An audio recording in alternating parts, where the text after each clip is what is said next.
샬롬. 11월 5일 수요일 새벽 예배를 하나님 앞에 드리겠습니다. 사도신경으로 우리의 신앙을 고백하겠습니다. 전능하사 천지를 만드신 하나님 아버지를 내가 믿사오며 그 외아들 우리 주 예수 그리스도를 믿사오니 이는 성령으로 잉태하사 동정녀 마리아에게 나시고 본디오 빌라도에게 고난을 받으사 십자가에 못 박혀 죽으시고 장사한 지 사흘 만에 죽은 자 가운데서 다시 살아나시며 하늘에 오르사 전능하신 하나님 편에 앉아 계시다가 저리로서 사한 자와 죽은 자를 심판하러 오시리라. 성령을 믿사오며 거룩한 공예와 성도가 서로 교통하는 것과 죄를 사하여 주시는 것과 몸이 다시 사는 것과 영원히 사는 것을 믿사옵나이다. 아멘. 우리 찬송가 320장을 부르겠습니다. 나의 죄를 정케 하사 320장입니다.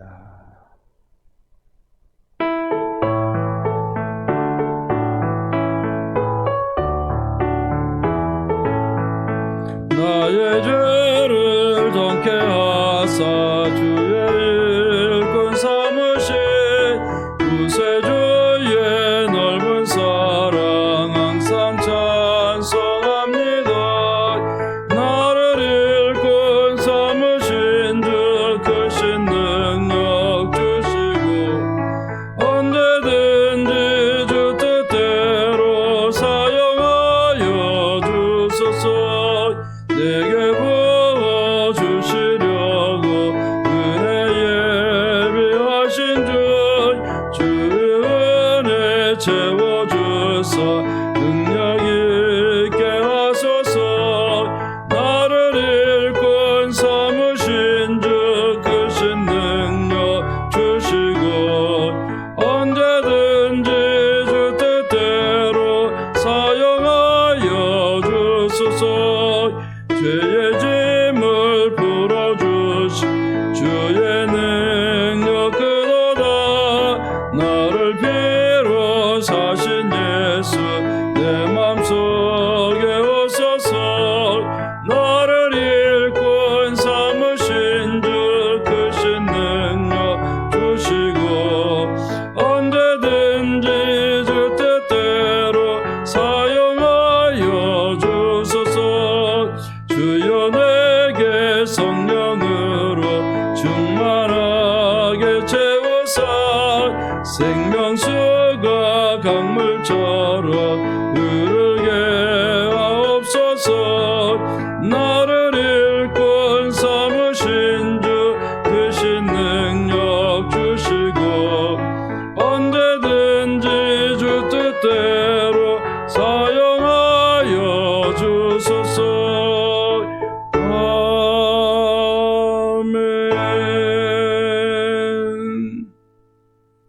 아멘. 오늘 우리 묵상할 하나님의 말씀은 사도행전 22장 17절에서부터 29절까지입니다. 사도행전 22장 17절에서부터 29절까지입니다. 오늘 아침에는 17절에서부터 21절까지를 보겠습니다. 후에 내가 예루살렘으로 돌아와서 성전에서 기도할 때 황홀한 중에 봄에 주께서 내게 말씀하시되 속히 예루살렘에서 나가라. 그들은 내가 내게 대하여 증언하는 말을 듣지 아니하리라 하시거늘 내가 말하기를 주님 내가 주를 믿는 사람들을 가두고 또 각 회당에서 때리고 또 주의 증인 스데반이 피를 흘릴 때 내가 곁에 서서 찬송하고 그 죽이는 사람들의 옷을 지킨 줄 그들도 아나이다. 나더러 또 이르시되 떠나가라. 내가 너를 멀리 이방인에게로 보내리라 하셨느니라. 아멘. 하나님의 부르심에는 후회가 없다는 찬양이 있습니다. 맞습니다. 하나님은 후회하시는 분이 아니시고 실수하는 분이 아니시기 때문에 그 하나님의 부르심에는 후회하심이 없습니다. 신학적으로 보면은 하나님의 부르심에는 두 가지가 있다고 이야기를 합니다.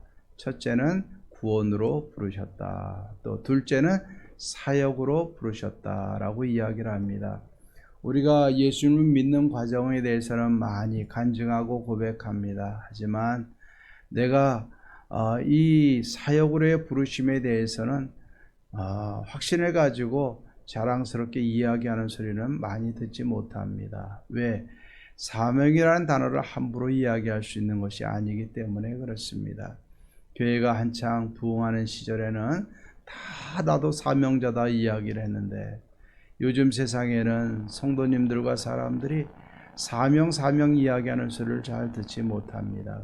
단순히 우리의 감성이 어떻고 내 필요가 어떻고 교회 분위기가 어떻고 세상의 이야기가 어떻고 우리가 보는 것 또 필요한 것만 이야기하지 주님을 위해서 내가 어떻게 살 것인가에 대해서 고민하고 이야기하는 소리를 많이 듣지 못하는 것을 보게 됩니다. 하지만 하나님은 분명히 우리에게 말씀하십니다. 하나님은요, 하나님의 백성으로 부르십니다. 그리고 누구에게나 다 차이는 있지만 사명으로 우리를 부르셨다는 사실을 잊지 않기를 바랍니다. 하나님은 가정을 구원할 책임을 주셨습니다. 내 친구와 이웃을 구원할 책임을 주셨습니다. 하나님이 세우신 교회를 잘 봉사하고 세워나갈 책임을 주셨습니다. 전도와 선교의 영역을 감당하며 주님 오실 때까지 마지막 세대를 살아갈 책임을 주신 것입니다. 이 모든 것은 다 소명이고 그 소명에 따라서 우리의 삶의 방향이 바뀌어지게 되고 또 그 소명이 나를 가치 있게 만드는 것입니다. 오늘 이 아침에 어제는 우리가 하나님의 부르심에 대해서 생각했지만 주님과의 만남에 대해서 생각했지만 오늘은 주님이 나를 어떤 사명으로 부르셨는가 다시 한번 생각하면서 오늘 말씀을 대하기를 바랍니다. 오늘 읽을 말씀 후에 내가 예루살렘으로 돌아와서 성전에서 기도할 때라고 말씀하고 있습니다. 바울이 예수님을 만났습니다. 그리고 예수님을 만난 다음에 아라비아 광야라고 와서 3년 동안 지내다가 예루살렘으로 다시 돌아오게 됩니다. 이 어떻든 간에 3년이라는 세월은 예수님을 만난 다음에 그 광야에서 이 바울이 진짜 하나님의 사람으로 굳건히 설 수 있는 은혜로운 계기요 훈련의 장소로 삼은 것은 분명합니다. 이렇게 주님은 사람을 선택하셔서 곧바로 사역의 현장으로 보내지 않으십니다.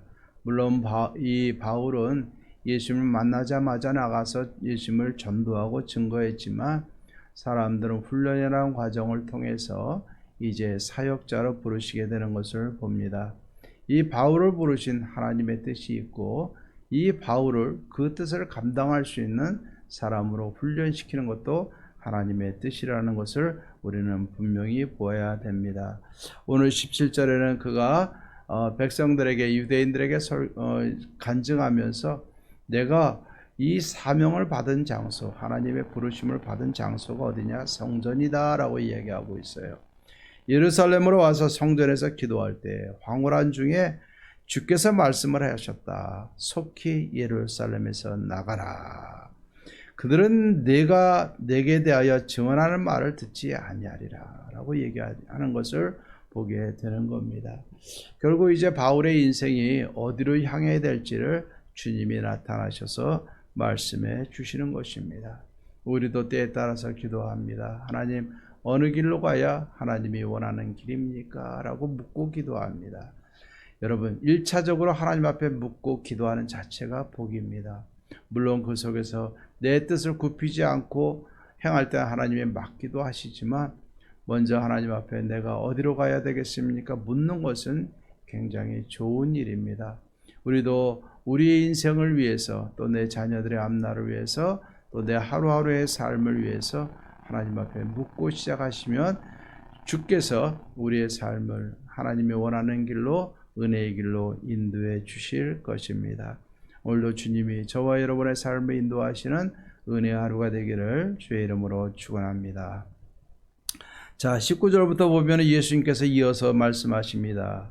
떠나가라, 떠나가라, 떠나가라라고 이야기를 했습니다. 예수님이 나타나서 말씀하시니까는 예루살렘에서 나가라 그랬던 이야기를 합니다. 내가 그 전에 어떻게 살았습니까? 주님 믿는 사람들을 가두고 회당에서 때리고 또 주의 증인 스데반이 피를 흘릴 때 내가 옆에서 찬송하고 그 죽이는 사람들의 옷을 지키지 않았습니까? 나 같은 종이 어떻게 이것을 감당하겠습니까? 그 뜻 아닙니까? 그때 21절에 나더러 또 이르시되 떠나가라, 내가 너를 멀리 이방인으로 보내리라. 이제 구체적인 사명과 뜻을 주셨다라고 이야기를 합니다. 그것은 무엇입니까? 이방인에게로 보내리라. 이제 복음을 이방에 증거하는 이방의 사도로 세우겠다는 하나님의 말씀이 그에게 이르게 됩니다. 자, 이 말을 듣는 순간에 여기까지 듣다가 사람들이 더 이상 듣기 힘들었는지 소리 지르게 됩니다. 그러면서 바울을 향해서 이 세상에서 없애버리자, 살려둘 자가 도저히 아니니라 하면서 떠들며 옷을 벗어 던지고 티끌을 휘날리면서 막 소동을 일으키게 되는 겁니다. 여러분, 이렇게 간증이라는 것은 듣는 자들이 그 예수님을 믿고 그 말씀을 듣고 예수님을 믿게 되는 경우도 있지만 그 말씀을 거역하고 귀를 닫고 방해하고 심지어 대적하는 일들도 많이 생기게 되는 겁니다. 하지만 우리는 사람들을 두려워할 필요가 없어요. 내가 담대하게 증거할 것은 하나님의 뜻이고 하나님의 사명이고 하나님이 역사하신 일들만 증거하면 되는 겁니다. 다른 거 두려워할 필요가 없는 겁니다. 사람들이 바울을 죽이려고 얼마나 많이 애를 썼습니까? 바울이 예수님 믿고 나서부터 1차, 2차, 3차 전도여행을 떠나서 지금 돌아와서 보고하고 이 일을 행하기까지 진짜 수없는 죽을 고비를 넘겼어요. 하지만 바울은요, 그 사람들을 연연해하지 않았습니다. 그 사람들 때문에 사명의 길을 피하지 않았어요. 주님의 뜻이라면 당당하게 맞서서 복음의 증인이 되어졌고 이방인에게 나아가서 복음을 증거했고 많은 열매를 맺었고 많은 동역자들을 세웠고 많은 교회를 세웠던 것을 우리는 기억을 해야 될 것입니다. 세상에 떠들고 세상이 소동하는 소리, 우리를 대적하는 소리에 귀를 기울이지 마십시다. 우리는 오직 사명 따라 살아가면 하나님이 우리의 길을 열어주시고 우리의 삶을 이끌어 주실 줄로 믿습니다. 여러분, 주님은 이렇게 나를 향한 분명한 계획이 있어요. 바울을 향한 하나님의 계획은 이방의 복음을 증거하는 것입니다. 여러분, 우리도 예수님 믿고 많은 복도 받았습니다. 하지만 많은 어려움도 있을 것입니다. 하지만 이 어려움에 우리 굴하지 말고 주님이 내게 말씀하신 장소, 말씀하신 곳이 어딘가를 한번 생각해 보십시다. 지금 저와 여러분은요, 예원교회 목사로 또 직분자로 성도로 부르셨습니다. 지금 하나님의 뜻은 여기에 있는 겁니다. 저도 나가서 옛날에 있었던 일들, 옛날에 사역했던 일들 아무리 자랑한들 무슨 소용이 있습니까? 저는 지금 예원교회 목사인 겁니다. 예원교회 장로고 예원교회 권사님들이고 예원교회 집사님들이고 성도님들이고 주일학교 학생들인 겁니다. 이곳에 하나님의 뜻이 있습니다. 여러분, 교회를 떠나고 들어오는 거 쉽지 않지만 여러분, 교회는요, 떠날 때는 파송의 의미로 떠나는 게 제일 아름다운 겁니다. 여러분, 우리가 내가 있는 곳이 어딘가 다시 한번 돌아보고 주님이 있으라고 명령하신 곳, 주님이 보내신 곳, 바로 이곳에서부터 다시 한번 바울처럼 이 성전에서 하나님의 음성을 들으시기를 바랍니다. 이곳에서 기도하고 이곳에서 하나님의 음성을 듣고 이곳에서 사명을 다시 한번 깨닫고 이곳에서 내가 해야 될 일을 깨닫고 이곳에서부터 내가 사역을 시작을 하면 주님이 나와 내 가정의 삶을 이끌어 가실 것입니다.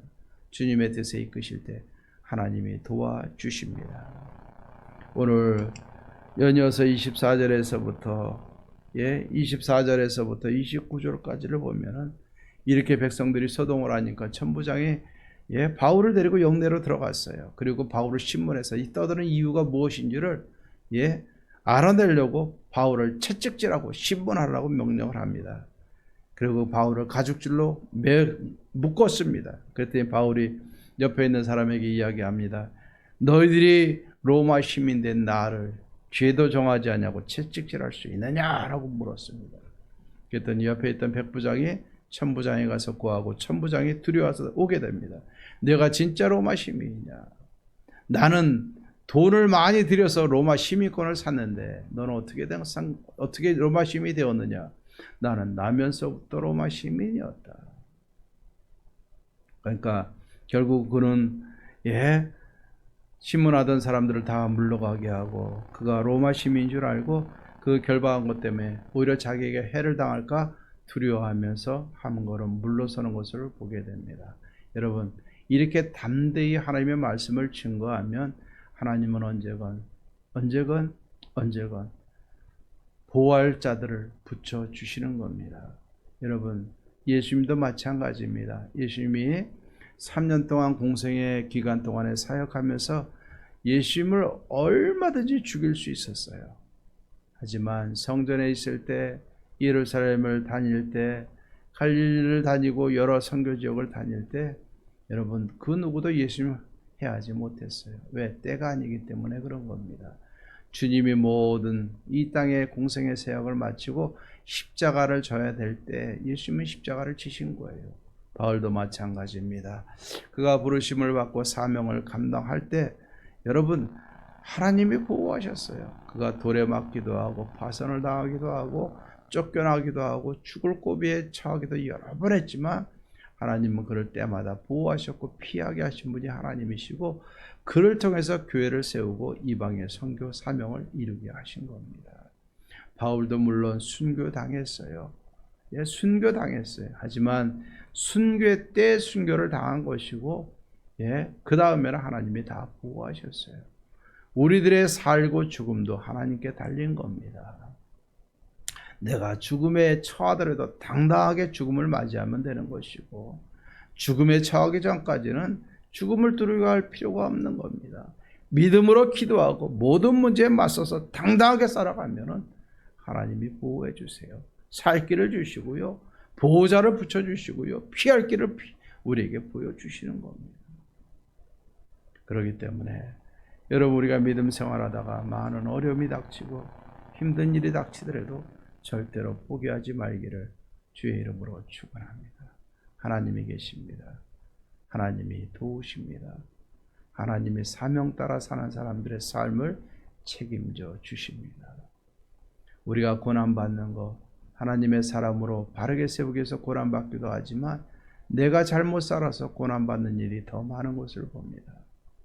오늘도 하나님의 뜻 거부하고 내 마음대로 살다가 어려움 당하는 성도님들 되지 않기를 주의 이름으로 축원합니다. 주님의 뜻 따라 부르심 따라서 사명 감당하며 교회를 위해 충성하고 하나님의 뜻을 위해서 살다가 하나님이 우리를 도우시고 인도하시는 그 하나님 날마다 경험하며 사시기를 주의 이름으로 축원합니다. 삶이 다른 겁니다. 하나님과 함께하는 그것이 복이요, 주님의 증인으로 사는 것이 복이요, 하나님과 함께함이 복인 줄로 믿습니다. 사랑하는 성도님들도 사명 따라 하나님 안에서 주님과 늘 동행하는 은혜로운 삶이 되어지기를 주의 이름으로 축원합니다. 하나님이 함께 하십니다. 기도하겠습니다. 하나님 아버지, 감사합니다. 오늘도 담대히 하나님의 백성들 앞에서 내가 어떻게 부르심을 받았고 부르심을 받은 후에 어떻게 살았는가에 대해서 간증하는 모습을 보게 하시니 감사합니다. 무리들은 하나님이여 이 말을 듣고 하나님이여 소동을 일으키지만 부르심 앞에 당당했던 바울을 기억합니다. 우리들도 세상이 어떻게 떠들든 나에게 어떤 삶이 오든 하나님의 부르심 앞에 당당하게 하시고 확신을 가지고 부르심을 향해서 달려가기를 원하오니 사랑하는 성도님들 붙들어 주시옵소서. 하나님이 보내시고 하나님이 부르신 곳이 이 예배 처소 예원교회임을 믿사오니 이곳에서 찬양하고 함께 예배하고 함께 사명 감당하며 하나님의 뜻을 이루어가는 예언의 모든 성도님들 되게 해 주시옵소서. 주님이 함께 하시기를 간절히 바랍니다. 예수님의 이름으로 기도하옵나이다. 아멘. 이제는 우리 주 예수 그리스도의 은혜와 하나님의 사랑과 성령의 교통하심이 부르심 따라 사명 따라 두려워하지 아니하고 담대히 승리하며 살아오고자 다짐하는 사랑하는 모든 성도님들과 가정과 모든 간절한 기도의 제목들 위해 이제로부터 영원토록 함께 있을지어다. 아멘. 오늘도 기도하고 승리하십시다. 감사합니다.